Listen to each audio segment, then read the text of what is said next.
is 10 past 4. Woo! That's a good bit of work.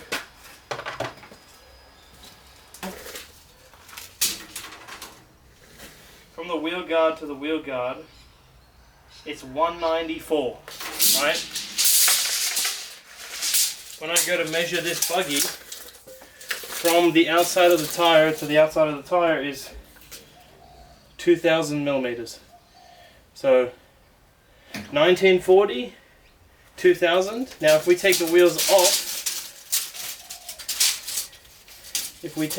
off, from the brake caliper to the, well, from the hub to the hub is 1,800, and this trailer is 1940 from outside to outside.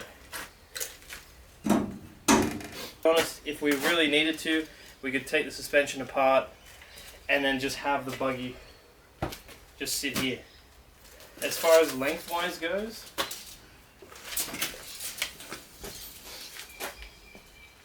we've got 2,600. 2,600 is the base of the trailer.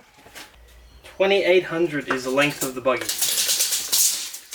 Now that's okay, because we can overhang a meter either side, like legally, within legal limits, as long as the buggy doesn't overhang a meter. Obviously I'll probably put the buggy on backwards so the engine is all the way up front. But yeah, 2,600, the buggy's 2,800, trailer's 1940, the buggy is 1,800 wide. I've had like 800 kilos on this trailer before. I used to drive this trailer for work.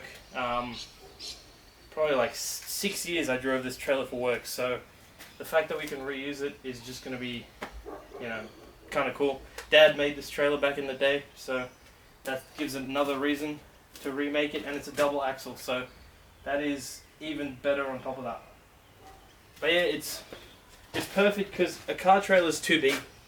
This thing is just big enough for the buggy, and it's like, it just makes it easier to tow.